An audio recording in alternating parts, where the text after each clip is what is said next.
That's my dog Phoebe. I love watching my dog do this thing she's doing right now, which is the sniffing thing, look. You know, because a dog's nose is so acute, isn't it? She's not doing it now, of course. But I read somewhere it's like almost as much information goes into a dog's nose as we get going through our eyes. You know, it's very, very dominant sense. And her, you know, when she's doing it, her movements are clearly oriented around that. You know what I mean? She moves her head to, as if she's like tracking I guess she is. That's how she's tracking the molecules in the air, isn't she? And following them back to some point of origin, that kind of thing. But you know, what kind of information is she getting? Is what I'm thinking. Because it's not like, it isn't, although as much information perhaps as we get in our eyes, it's not the same kind of information, is it? You know, because when I look out and I kind of browse the environment that I'm in with my eyes, here I am browsing the environment. It's all about now, or as near to now as makes no difference, unless I'm looking at distant stars. I'm basically I'm browsing the environment that shares this same moment of time with me, whatever that means. But you kind of, I hope you know what I mean by that. You know, I'm not really looking into history.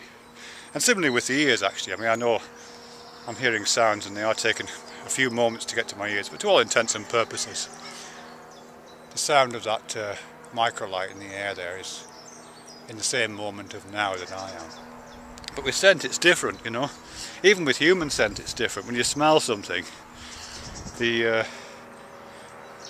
origin of that scent could be at least feet away, perhaps yards away, perhaps dozens of yards away. And there has been a time lag, you know, between those molecules leaving the point of origin and getting to your nose and to your olfactory sense, your olfactory bulb ultimately. And for a dog it's enormously different. And actually, as I say, even for a human it's different, because sometimes you smell things that have been long gone. You know, you're really smelling history. You're not smelling the moment, you're not smelling now. And for a dog, that history must be so rich, you know. Because she, obviously, like all dogs, she tends to sniff at the bottom of posts and trees, and I'm guessing places where other dogs have passed and left their scent markers. And that's really what she's doing. She's kind of browsing the history of a social environment that she's moving through. History of an occupation by other canines. And I do wonder what kind of information she's getting in that. You know, what's the contents of that history that she's browsing?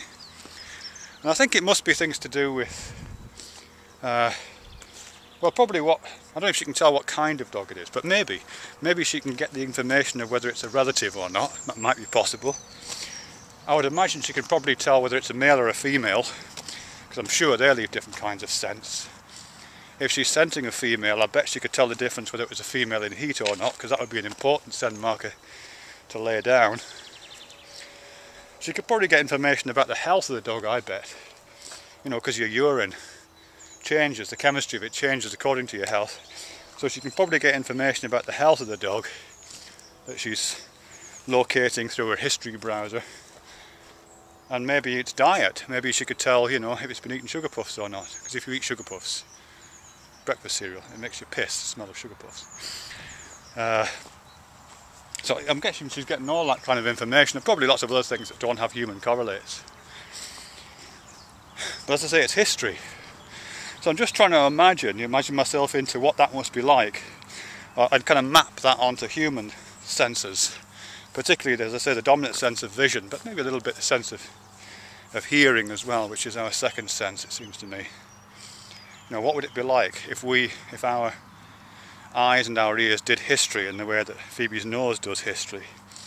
And I think it would be that I'm kind of walking, as I'm walking through this field right now here in Cheshire, what it would be like, and there's probably a VR version of this, I'd be kind of surrounded by the shadows, or the kind of ghosts almost, the traces of all the people who've walked through here before, including myself, because I walked through this field a lot. I was here yesterday. So as I'm here today, there'd probably be a little ghost trail of myself from yesterday and other occupations that I've had, so that would be possibly even quite solid. It wouldn't be very, very translucent. But there'd be lots of other traces around the people who've occupied it recently. And if people who frequent this place quite a bit, their traces would be slightly less translucent, slightly more visible than the rest, you know. And maybe there's a slight background noise if I really attend to it. kind of susurrus of conversation, of people talking into cameras like, hey guys. So all the time I'd be walking through that strange ghost world of history.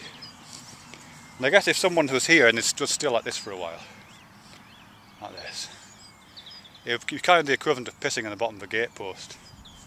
Because whilst I'm here, I'm signifying my presence over time, and that's kind of solidifying my occupation of this particular point. So when I come here next time, or somebody else comes here next time, there'll be a slightly thickened version of Fred standing there in this ghost world. Anyhow, as I'm doing this, just as Phoebe's doing this, see, watch her, look as she's going through it, look. She's walking through the world, but she's attending to history. Every now and then, maybe there's just something which just catches my eye, or which in her case catches her nose, you know, and I would stop, because I would catch a glimpse of someone. It just attracts my attention for some reason. Maybe because it's a particular female in a particular part of their reproductive cycle.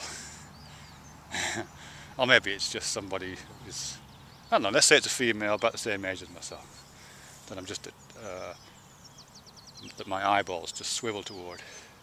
Then I can stop in the way that Phoebe does and just try to get a closer look, you know. And maybe do this thing that Phoebe does where you got to go around it and look a little closer to try and get as much information as you can, maybe to try to detect things about health and, I don't know, whatever the appropriate signifiers would be. Maybe check to see if I'm related to this person in some way, make absolutely sure it's not my sister. If I get really close, and maybe I could just hear some things that this person's saying. So I'd have to really attend, you know, in the way that Phoebe really attends to the sense at the bottom of the gatepost. I have to really attend to what this person's saying. Maybe I can just hear a little echo of what they said when they were passing this spot. Or maybe when they stood still in this spot and talked to somebody yesterday or the day before.